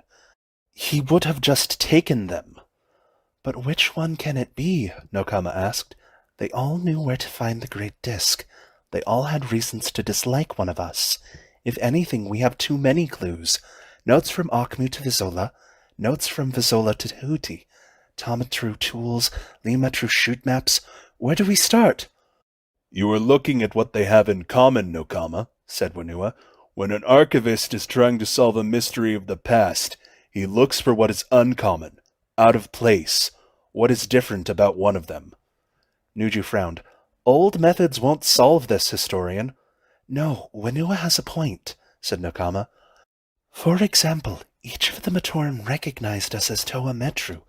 Someone must have told them we had transformed. But none of them ever referred to 6 Toa, did they? Each Matoran only seemed to know about the Toa from his or own Metru. So maybe, you're all wrong, cut in Onewa. I didn't mention it before. I didn't think it was important. But when I talked to Akmu on top of the sculpture, he'd said something odd. He said, you must be one of the 6. And he seemed to know our 4-legged friend. He called him by name, Nidiki. All eyes went to the Matoran, who was standing apart from the others. From what you said, Onewa, Akmu was the only one who lied about knowing the location of a great disk, said Nuju. All the others practically bragged about it. Akmu's name was on the note to Vizola, said Nakama. There was protodermis dust from Pometru near the sabotaged vat controls, said Vakama. Akmu was asking Arie about the great disks, added Nuju. Urkam said Akmu wanted his disk very badly, said Matau. And Akmu knew about Nui Jaga, enough to use the idea of one to lure Tahuti to the archives, finished Whenua. There was a long, uncomfortable silence, finally broken by Nakama. Do you think... Why would he do that? I say we ask him, said Onewa, rising, and then we haul him to the Vaki. No, snapped Vakama. We mustn't. Fire Spitter, I'm getting tired of you giving orders, Onewa growled, taking a step toward the Toa of Fire. Who made you leader? Maybe it's time we found out just which is more powerful, fire or stone. Nakama stood and placed herself between them. Stop it! Metru Nui is in danger. This is no time to fight among ourselves. If you had something beside rocks in your head, Carver, you would understand, said Whenua. Even if Akmu is the traitor, he is still the only one who knows where the Pometru disk is hidden. We need him. But if you feel like you can't keep an eye on him, well, Listen, you dusty librarian, I found him, and I can keep him in line, snapped Onewa, at least until I have the great disk in my hands. Our job has just begun, said Nakama. If Akmu has betrayed Metru Nui, he is a danger to us all, and so is that Nidiki. Maybe they are working together, or maybe not, but we must beware of both. Or maybe they need to beware of us, answered Onewa. Nakama is right, said Vakama. We have to find the great disks before it's too late, and we have to keep an eye on all the Matoran while we're doing it. The Morbazak is not our only enemy. Their conversation was interrupted by the ugly sound of a protodermis structure snapping in two. They turned to see Morbazak vines hauling the broken remains of a small Gametru temple into the sea. As if we need more than one with that thing around, said Onewa. Let's go. We have discs to find and a really nasty weed to rip out by the roots. Epilogue. Recording by Warrior Studios. Turaga Vakama paused. The memories of his days as a Toa Metru were powerful ones. There were many times he thought he might never get the chance to tell the tales of Metru Nui and the struggle to save it. Now the words spilled from him like a flood, and he found it almost too much to bear. Toa Likan, the forges of Tal Metru, his life as a Toa, all so long ago. That can't be the end of the story, said Takanuva, Toa of Light. I mean, there is more, isn't there? Turaga Vakama smiled. You were the chronicler before you were a Toa, Takanuva, and that questioning spirit still lives on in you. Always you seek to know what is hidden, but you are right. This is only the beginning of my tale. Did you find the great discs? Asked Tahunuva. Did you defeat the Morbazak? We must know. And so you shall, said Vakama. But I am weary, and there is much work still to be done. I will continue my tale tomorrow. Before I am done, you will know why we fought so hard for Metru Nui, and why we were forced to leave. Matu Nui and his wisdom brought us to this beautiful island that bears his name, but home will always be Metru Nui." "Very well then," said Gali, Toanuva of Water. "We will leave you for now, wise one. I know I feel the need for a long talk with Turaga no Kama.